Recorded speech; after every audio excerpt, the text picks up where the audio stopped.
Every hobby is one key decision away from becoming a profession. This show is about how to look at that question and then look at it and what can you do to answer that. Welcome to the Cheeseburger Lens. Today, my guest is Roger Masterson. We have a 12, 13-year history. We have both been golfing. He's been my teacher. He's done a lot for me that has impacted my career especially. And I think this is a great segue for people that are looking to take a hobby, Roger, and take it to a profession. You and I have done both the real world into golf, and then we've also done golf into other things, which we'll talk about later today. So welcome, Roger Masterson. Wow, thank you. This is the Cheeseburger Lens, where we are going to talk about taking a hobby that you might be interested in and can you make money off of it. So, Roger, let's start out with one quirky thing about you that most people won't guess of a person who is 6'5". And what is something that you really, really like to share with everybody when you're watching? Wow, great question, George. I got to be perfectly honest with you. I grew up with a house full of girls, daughters, and they decided to be dancers. And I really kind of fell in love with dance. And I got to be honest with you, at 6'5", no chance of me being able to do that. So I kind of live vicariously through them and watching them dance. But I love music, and I watch loving the steps to music. So it's kind of cool. That's very cool. So yeah. That's really good out there. All of you that enjoy dancing, it's a universal thing.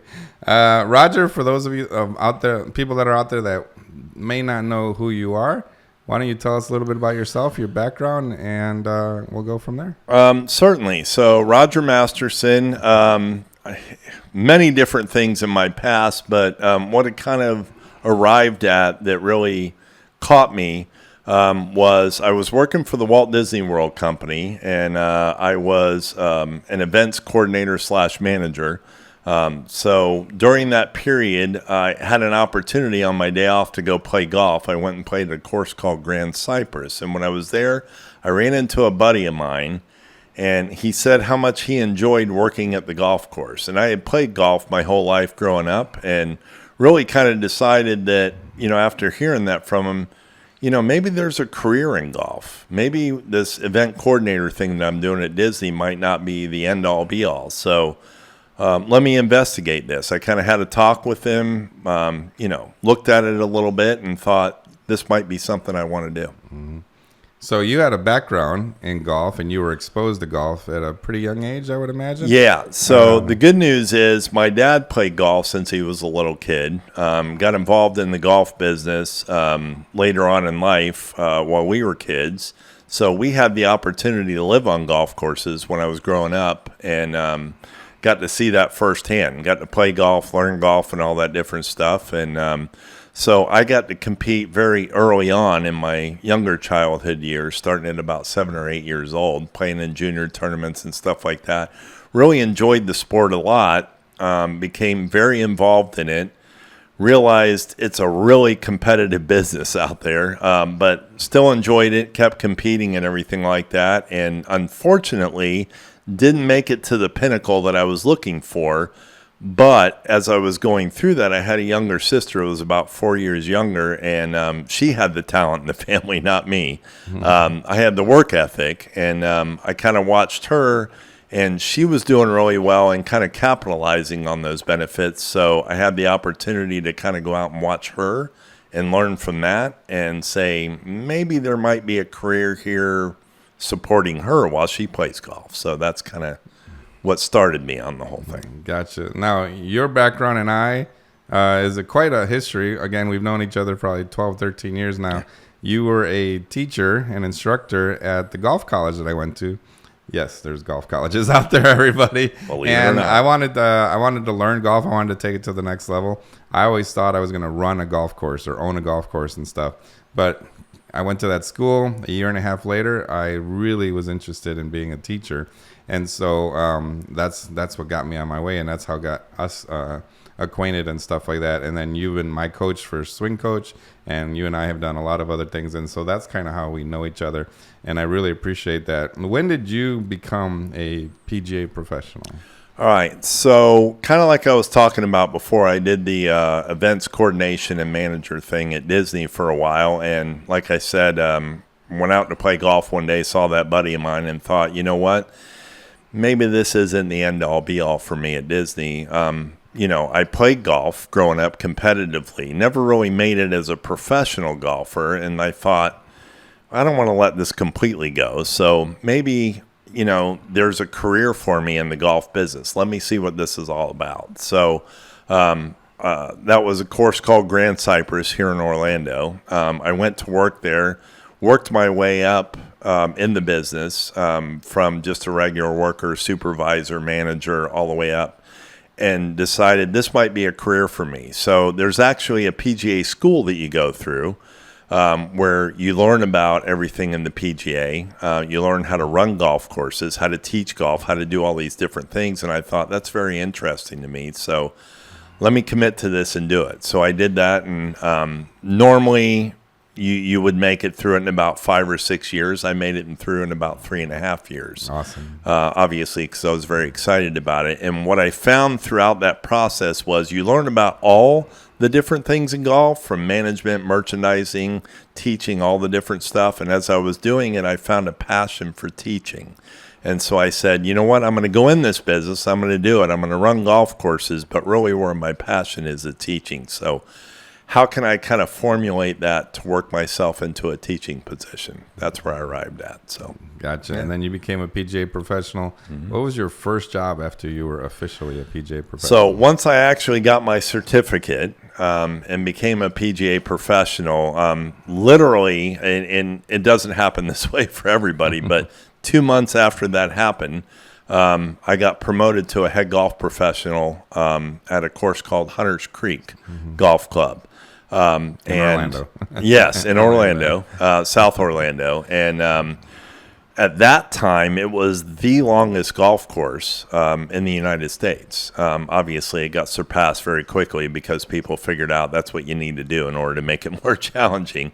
But really enjoyed that. Had a great relationship with the owner and the director of golf. The director of golf / general manager decided to choose a different path.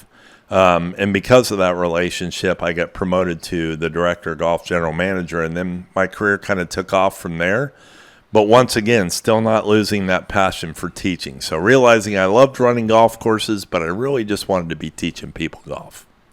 So while that was happening, when did you caddy for your sister that was on the LPGA tour? Interestingly enough, throughout that whole process, probably a little bit earlier on towards the end of my Disney career, where I was running events and stuff, the good news is Disney, being a very accepting company of this, you can kind of change your status all along.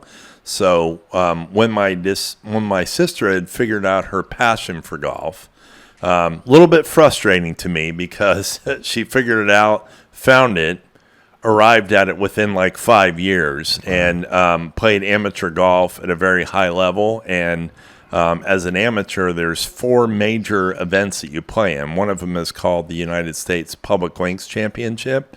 She played in that and actually won it.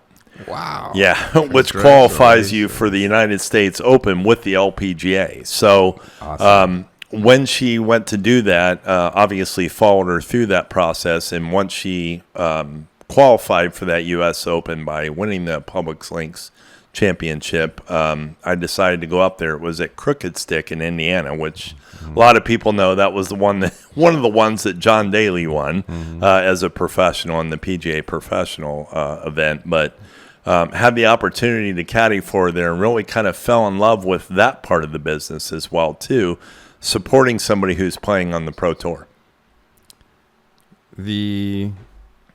Most people see the being on a pro tour, oh, that would be so cool. And man, you're making money, you're traveling, you're doing this. What was something that surprised you once you guys were inside the ropes that you had no idea about when you were outside the ropes? That's a great question, George, and I'm really glad that you asked that because obviously if you haven't played professional golf, you don't know this. And I don't want to take anything away from it because she had a great career, 10 plus years, really enjoyed it. I had the opportunity to caddy for her it wasn't until both of us arrived inside the ropes to realize what goes into that. So as both of us experienced playing junior golf up to that point in competitive golf, you have to show up every week. You have to be prepared. You have to bring your game, and you have to compete against everybody. What you didn't realize once you got to professional golf is, oh, by the way, while you're doing all that, somebody's going to come and interview you from the media. And as soon as that's over with, a club company is going to come up to you and talk to you about sponsorship for their clubs that they have. Hey, try this club out, and if you use it, we'll pay you money because you're going to be on TV. Oh, and by the way, besides that, each time that you're playing a hole, and so you may be called on to interview in between holes and stuff like that. So where you think you're just thinking about and preparing for each hole and each shot of golf, you have other things you have to prepare for and be aware of. And and that to the outside world might seem glamorous, but right. It really kind of messes up your focusing when you're trying to play a tournament. Exactly, George. And if you think about it, up to this point, you spent your whole life just preparing for each shot on your own with your caddy, talking about the shots, looking at the shots, looking at the layout of the course, the conditions of the weather and everything that's going on. But nobody ever talks to you about, oh, by the way, somebody may stand in front of you with a microphone and start talking to you and asking you questions. And all of a sudden, you're going to lose your focus, but you have to find a way to refocus. So, yeah, you're exactly right. Right. So you and I are both teachers. And what is something that amateurs do to keep them from being better? Like, why is it that some amateurs just don't seem to improve? Well, I got to tell you where I always start is, unfortunately, if you're an amateur golfer, you're usually playing with other amateur golfers. And a lot of amateur golfers out there are the expert at the game, even though they're still an amateur golfer. So they like to tell you, oh, no, you need to keep your right hand on top. You need to move this leg here. You need to change that there. And what I always love to say is, I don't mind if they tell you that, but do me a favor, ask the amateur golfer, what do you shoot normally? And how do you play? So do you really want to be taking lessons from somebody who's shooting the same score you are or worse? So probably the toughest thing as an amateur golfer is, who do I trust?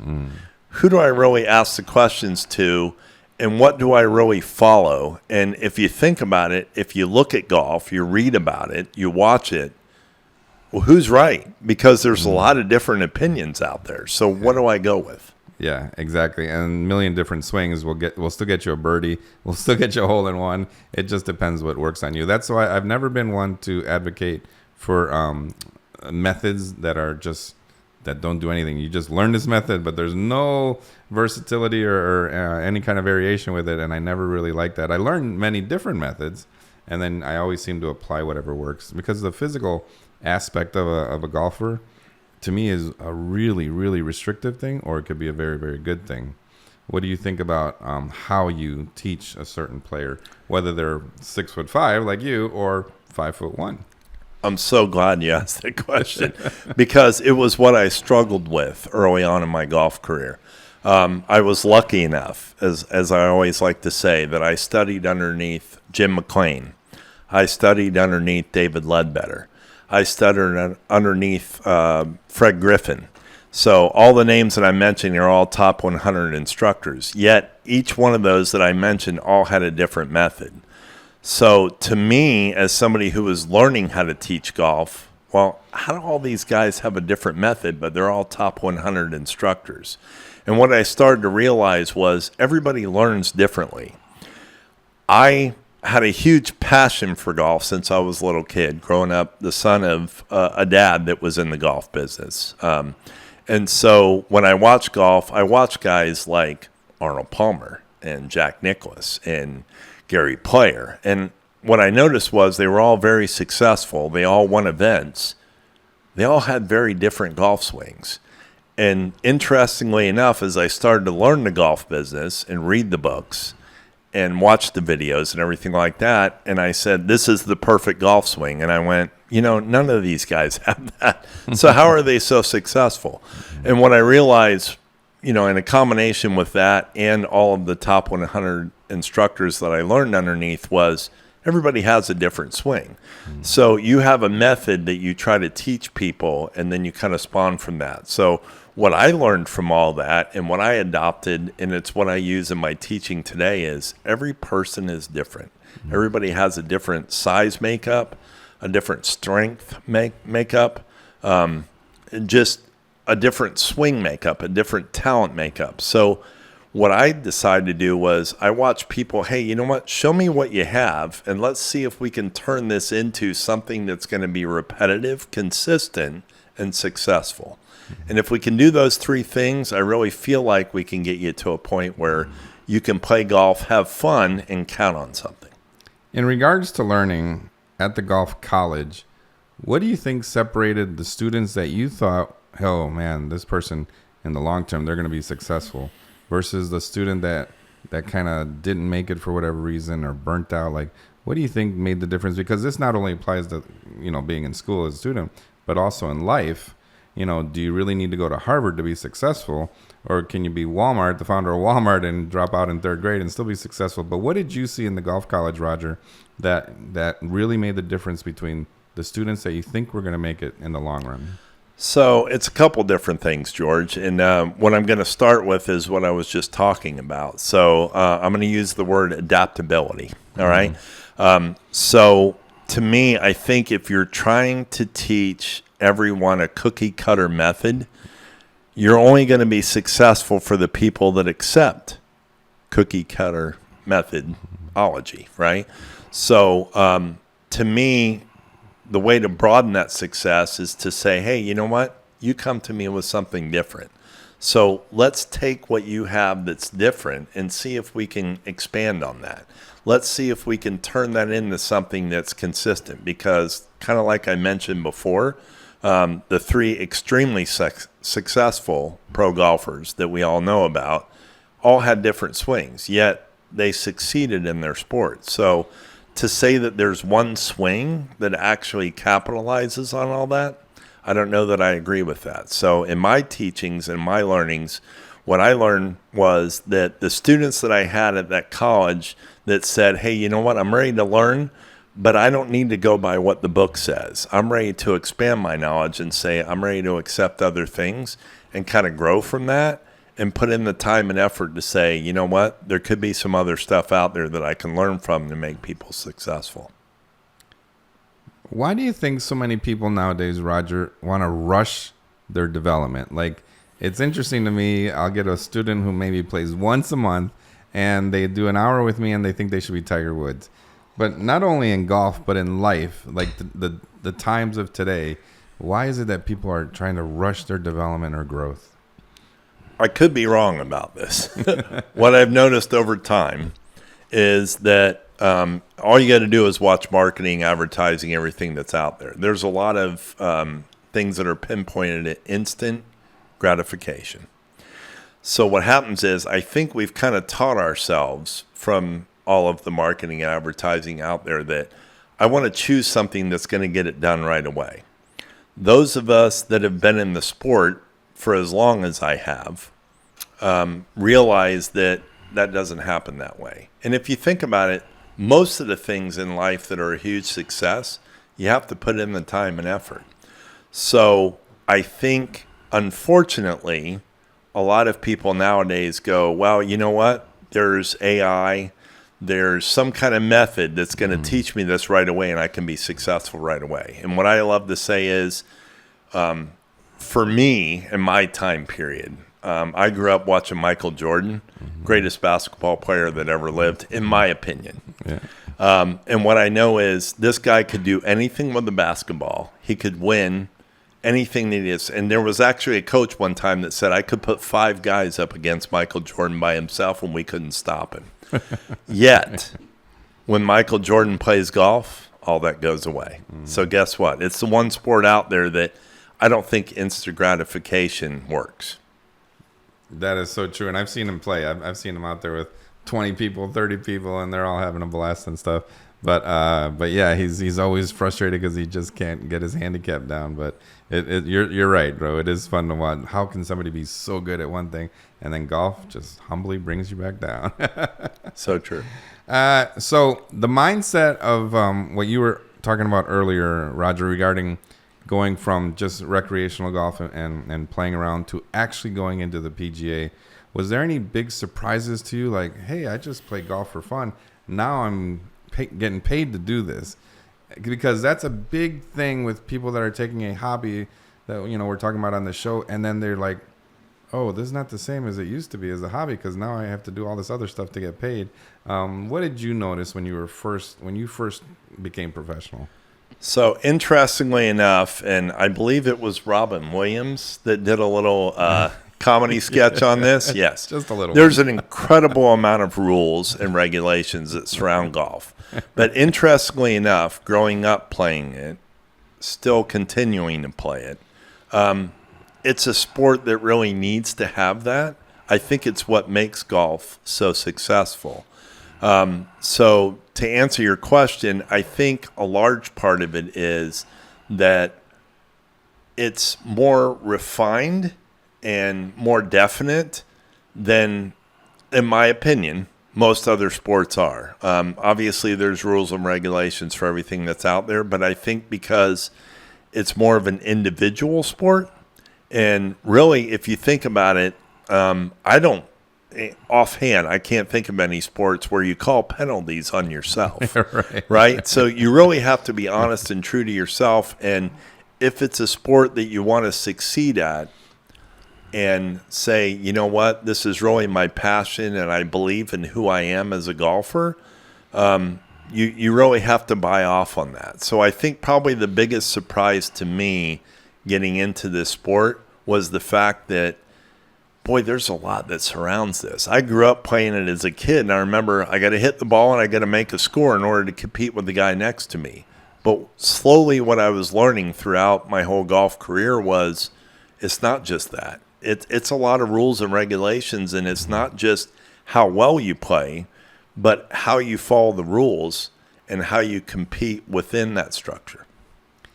Now, I went from the corporate world, and I had a lot of management positions, into the golf world, where most people would think that's a dream. Like, oh, my God, you're going to go get paid to play golf? That's not even working. The old saying that, if you love what you do, you forget that you're getting paid for it. Which is exactly what happened to me when I went into the golf world. I just had so much fun. You did something different, Roger, where you went from the golf world very young and then you stayed with it for a long time. Then you decided to go back into what people would consider the real world. And tell us about your company, if you don't mind. Yes, certainly. So I myself and my wife own a company called Masterful Solutions. And we do health insurance for individuals, families, and small businesses, 50 employees or less. So the way that came about is kind of strange. About 10 plus years ago, unfortunately, a really good friend of mine that I grew up with passed away. He was a director for the Sprint Corporation. He was married to his high school sweetheart, who fortunately never had to work because of his lifestyle. And so when he passed away, she called me on the phone, obviously, to tell me about it. It was very heart-wrenching. But I went over to sit with her and kind of help her through the grief. But throughout that process, what I learned was that he had a very small life insurance policy, $100,000 to be exact. And he was making $500,000 plus per year. They live in $1 million home. Jeez. And unfortunately, when that happened, she was not able to exist in that home anymore. She had to pack up and move back home to Connecticut with her mom. And I thought, wow, this is really unfortunate. A family that was so successful that unfortunately, because he passed away, they were left with this. And immediately what struck in my head was, oh my gosh, I have a wife and 4 kids. Am I really supported for this? Am I ready to go for this? So I said, I need to learn more about this. And throughout that process, while I was learning it, luckily I had a good friend of mine that was in the business, life insurance business, that kind of said, hey, you know what? Let me help you with this. And by the way, I'll pay for everything. And if you like it, go ahead and help me out there in Orlando because I want to kind of expand that market. So I started out in life insurance, and throughout that, every phone call that I made to somebody for life insurance turned into, do you do health insurance? And I go, no, I don't.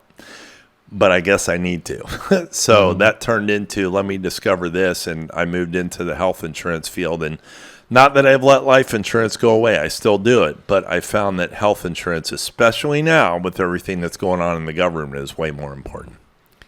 So, again, you came from golf to the real world, so to speak. What skills from golf translated really well into the insurance business, and what didn't? Well, that's a great question. The ones that transferred really well was, obviously, if I'm going to be a good golfer, I need to think about a plan beyond the shot that I'm hitting in front of me. There's an entire hole that's sitting in front of me. There's a green that's up there that eventually I need to get to and get in the hole. So this needs to be a preparation thing. I need to think about my focus future-wise. It's not just about the shot that's in front of me, but what other shots am I going to have to make? How am I going to prepare myself? What are the conditions that surround the shot that I'm going to make? Is the wind blowing? Is it wet outside? Is it dry? All kinds of things like that. With anybody who plays golf knows that affects your shot. Well, guess what? In the insurance world, do I really need this plan? Is this the right plan for me? What is my budget like? How much money do I have to spend on this plan? Am I spending more money than I really have in order to have a great plan for insurance that provides me really wonderful benefits, which, by the way, every year I don't use.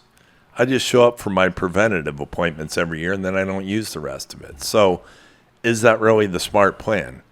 Am I helping myself out by creating a health savings account that I can use tax-deferred money in order to pay for the health things that are going on? So a lot of things like that. So really what it was about for me was, am I choosing the right thing? Am I using it correctly? Am I really thinking about this properly? Which, interestingly enough, when I started to think about it, it kind of mirrors my golf game because I'm not just thinking about the shots that's in front of me. I'm thinking about the hole, all of the holes, and how do I want to prepare myself for the entire round.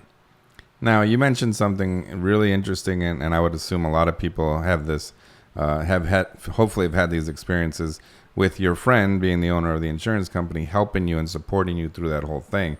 If I could tell a little story here, I went through a heart operation, triple bypass, and about a year later, I went out and I wanted to play in the U.S. Open Senior Qualifier, and I came to you to ask you if you would be my caddy, and I probably had 3 or 4 choices that I could easily have gone with, but when I really thought about it, what you mentioned earlier, the experience inside the ropes, being around golf, looking at the shot strategy and that sort of thing, I had been been around you long enough to know that I would think that you would act in a certain way when we were out there. And one thing about us is I'm from University of Florida. I went to University of Florida, and Roger, unfortunately, went to the Florida State University. So we've always had that little back and forth between us. But I think it's because I could always joke around with you that if you wanted to be serious, we could be serious. But mostly I needed somebody because I hadn't been playing much golf at all after the heart operation, but I wanted to be in this such a high level tournament and playing with people that play golf all their lives. I just thought it was so much fun. No, I didn't score well, but I played. For 6 holes. I remember, Roger, we played 6 holes, and I was only 2 back behind the guy who ended up being in 3rd place. Yes. Overall. I don't know how many. There's 100 golfers, I think, something like that. And he ended up being in 3rd place. And you turned to me and like, look, you're keeping up with the guy that's really, really good. You're keeping up with him. And after that, I fell apart. But to me, the belief that you had in me is what really kind of got me through that day, because I was really nervous, but I was so excited to be out there. And to this day, it's just something I just want to always say thank you for. But it was a rush to be out in the U.S. Senior Open with a lot of names that if I mention them, people would probably know. But it was so much fun. So how did that help you that your friend from the insurance company believed in you? And how should people look at that when they're thinking of going from a hobby to a profession, in your opinion? Certainly. Well, I'm glad that you mentioned that because, first off, I want to say I really had a great time out there. I enjoyed having the opportunity to do that with you, not necessarily for you, but with you. Yeah.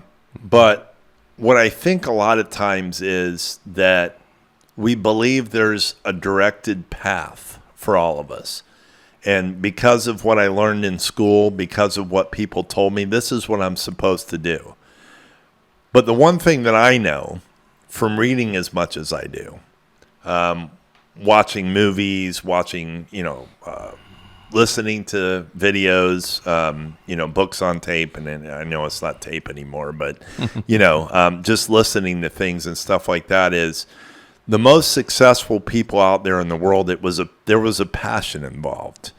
And so what I know was when you reached out to me on the phone and said, hey, would you mind doing this for me? I said, absolutely not. I love this because what I realized when I caddied for my sister on the LPGA tour was I have a passion for this. I have a passion on watching people having the ability to succeed.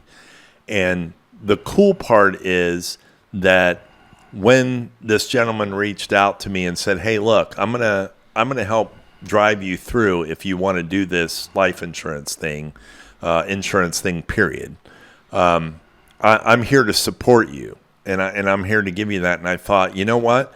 If I care enough about this, I love it enough, I really want to succeed in it, that's where the money comes from. It's not just from following a path. So I think that was kind of my breaking point, if you will, was to realize that you can get a degree in college, you can do all these different things, and you can follow a path. But really where you're truly a success, not measured by money or any of the other things, it's measured by what is your happiness that goes along with it. And I know that's what really drove me. So in speaking of passion, a lot of people think, well, I'm going to choose my one passion, and I'm going to try to make that into a profession. There's other ways to make money, and what are your thoughts on people that take a few different income streams and try to use them along with their passion? Well, I think that's great. I'm actually doing it myself right now, as you talked about. So my beautiful wife and I own a health insurance company, as I said before. And really what we decided was, and I didn't mention this earlier, but my wife worked for the Walt Disney World Company for 30 years building restaurants. I would say definitely the most intelligent person I've ever met in my life. Extremely good at what she does, and very good at developing things.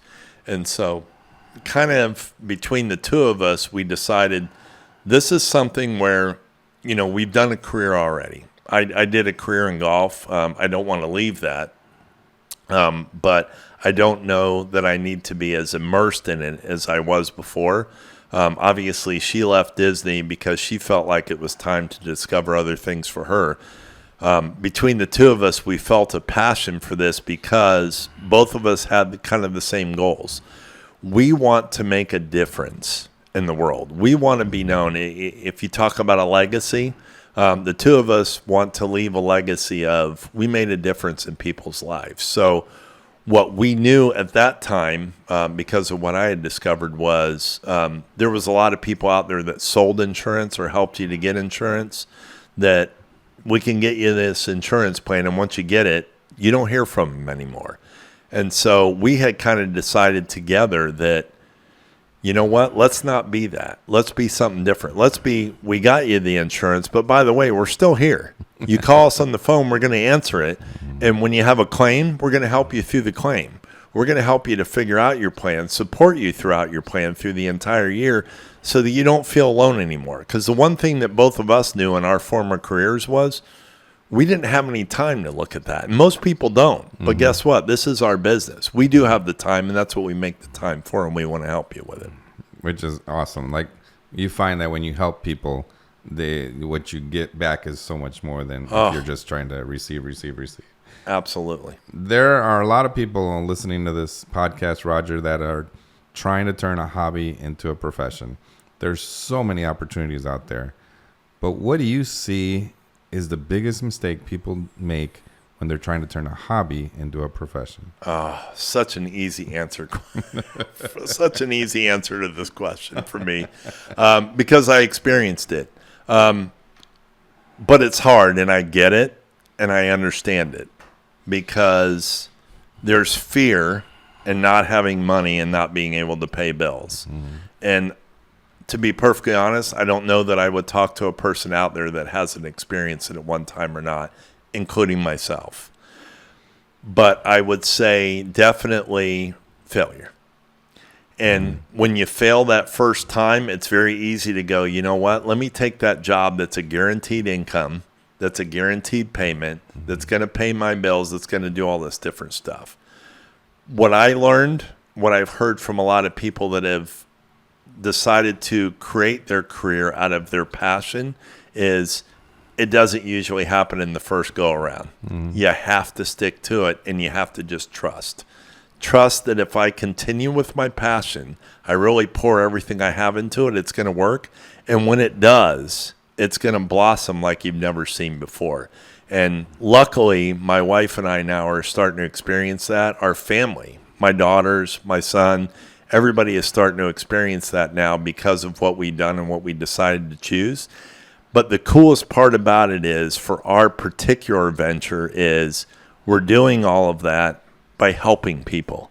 And it was the one thing that I knew once I discovered what my talent was early on in life, was that I want to make sure that I do something I'm truly helping people.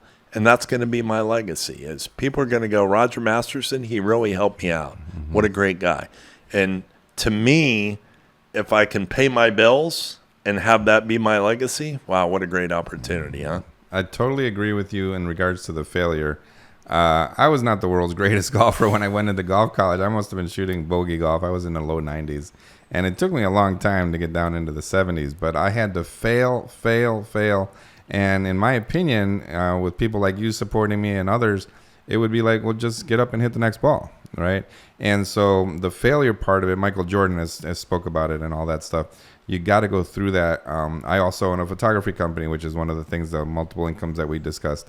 And my first pictures that I entered into a competition were just, the people that critiqued me, like, just killed me. Like, they were like, this is wrong and this is wrong. But you have to go through that to kind of know, okay, what am I going to look for the next time? So I completely agree with you on that.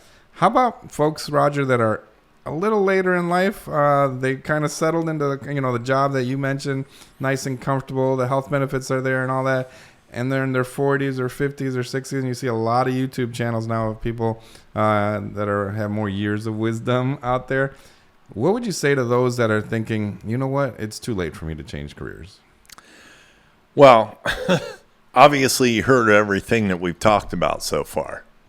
And most of what we talked about is success came later on. So if you're thinking that, you know what, it's too late in life, I've done all this and that, I'm going to completely disagree with that. And I'm actually going to say you have a better chance. Because why? You've had the opportunity to learn so much up to this point. And so now you have the opportunity to go, I think I want to try this. And look at all the education, look at all the experience that I have to bring forward to this that you wouldn't have had earlier on in life. We're definitely learning this, my wife and I right now, with our 21-year-old daughter who's a junior in college at Florida State University. I want to clarify. But she's doing really well, but she's nervous, right? Because this is where she needs to do an internship. This is where she needs to start to discover what it is that she's going to do in life. And the cool part was that we had the ability to comfort her by saying, guess what? Your mom and your dad both are doing something that they didn't start out in life doing. Mm-hmm. And yet we're successful enough that we can support your college career. We can help you through all this.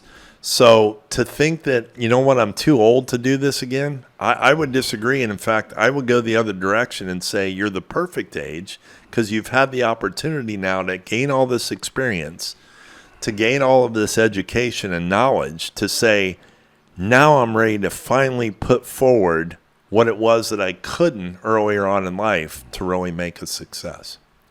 So, Roger, we've talked about fear. We've talked about starting with basically nothing and turning it into a profession. We've talked about discipline. We've talked about, in essence, keep it going. Don't stop. Don't quit. I think it's so awesome, your story, for people to understand that later in life, you started an insurance company. It's very successful now after you were a golf pro. 1 million people out there would love to be golf pros like ourselves, and yet I'm stuck here at work. I gotta pay the bills, like you were saying. I gotta get my health benefits. I can't give this up. But I think you're a great story of you got to go for it, right? We only live once. We got to go for it. And thank you so much for being on our show today. Absolutely. Roger Masterson, a good friend of mine. He is my swing coach too in golf. And even though I don't play that much anymore, I still learn a lot. We still talk to each other a lot and keep in touch. And even though he went to FSU, we're still really good friends beyond all that. And Roger, I just can't say enough of thank you for everything you've done since we've known each other. And I am just so happy to say thank you for being on the Cheeseburger Lens today. Well, thank you very much for having me, George. And I do want to add one thing real quick at the end, because George didn't mention this, but I want to. George did go out in that senior qualifier. We had a great time out there. He didn't play as well as he wanted to. But I will say this. I've had the opportunity to caddy for a lot of people. I've had the opportunity to coach a lot of people through situations like that. I will say this. I would put George up there at the top of my list, because throughout all that, when he knew he wasn't going to qualify, he knew his round wasn't going the way, he never gave up. And I want to try and relate that back to everything that we've talked about today in this podcast, and the respect that part of you being, not part of you, a large part of you being a success in life is you're going to hit roadblocks. And in order to succeed, you have to take that and just say, you know what? I know it's part of the gig. I'm going to get through it, and I'm going to succeed. It didn't happen that day for George, but he grew a lot from it. And so I appreciate you for that, George. Thank you very much. Thank you so much, Roger. Everybody out there, don't give up. Don't give up. Keep it going. Just because you fail at something 100 times doesn't mean that 101st time may not be the ticket, or would be the ticket for you. So, again, Roger Masterson, thank you for being on the Cheeseburger Lens. And until next time, everybody, we will say ciao. Ciao.